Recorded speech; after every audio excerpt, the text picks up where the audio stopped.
Hello दोस्तों आप सबका आपके अपने चैनल में स्वागत है। आज हम बात करेंगे एक कहानी की जिसका नाम है आदमी ने गाय का जूठा गुड़ क्यों खाया। एक शादी के निमंत्रण पर जाना था पर मैं जाना नहीं चाहता था।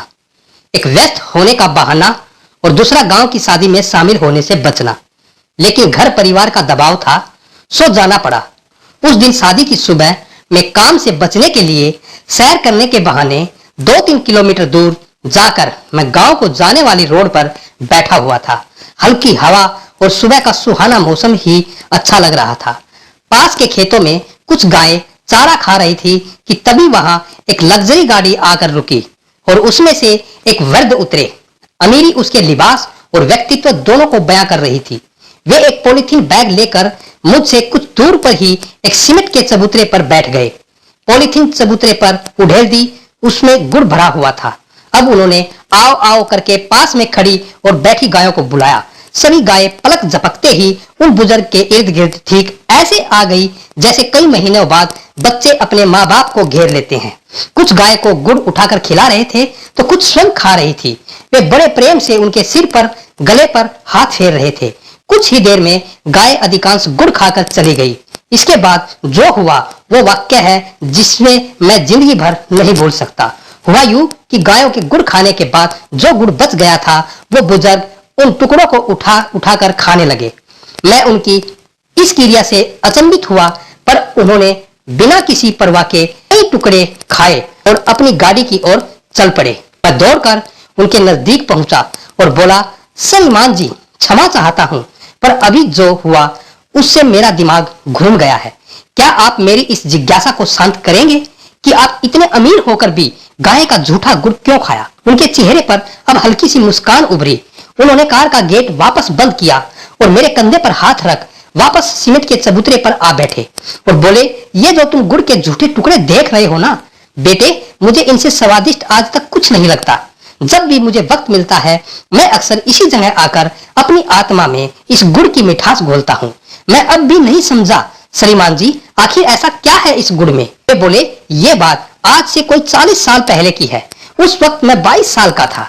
घर में जबरदस्त आंतरिक कलह के कारण मैं घर से भाग आया था, परंतु दुर्भाग्यवश ट्रेन में कोई मेरा सारा सामान और पैसे चुरा कर ले गया।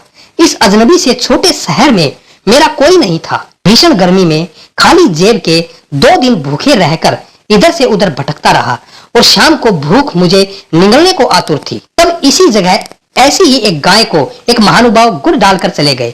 यहाँ एक पीपल का पेड़ हुआ करता था। तब चबूतरा नहीं था। मैं उसी पेड़ की जड़ों पर बैठा भूख से बेहाल हो रहा था।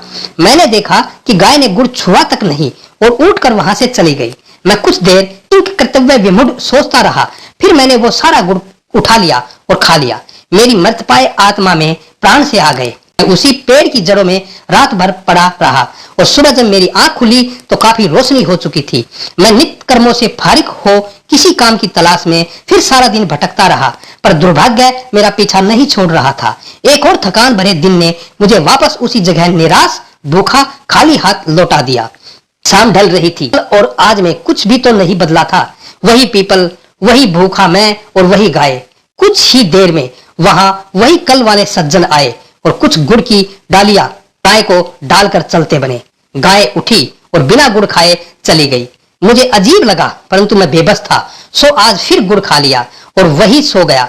सुबह काम तलाशने निकल गया। आज शायद दुर्भाग्य की चादर मेरे सर पे नहीं थी, सो एक ढाबे पर मुझे काम मिल गया। कुछ दिन बाद जब मालिक ने मुझे पहली पगार दी तो मैंने 1 किलो गुड़ खरीदा और किसी दिव्य शक्ति के वशीभूत 7 किलोमीटर पैदल चलकर उसी पीपल के पेड़ के नीचे आया। इधर उधर नजर दौड़ाई तो गाय भी दिख गई। मैंने सारा गुड़ उस गाय को डाल दिया। इस बार मैं अपने जीवन में सबसे ज्यादा चौंका, क्योंकि गाय सारा गुड़ खा गई, जिसका मतलब साफ था कि गाय ने 2 दिन जानबूझकर मेरे लिए गुड़ छोड़ा था। मेरा हृदय भर उठा। उस ममतामयी स्वरूप की ममता देखकर मैं रोता हुआ वापस ढाबे पे पहुंचा और बहुत सोचता रहा। फिर दिन मुझे एक फार्म में नौकरी भी मिल गई। दिन पर दिन मैं उन्नति और तरक्की के शिखर चढ़ता गया। शादी हुई, बच्चे हुए, आज मैं खुद की 5 फर्म का मालिक हूँ।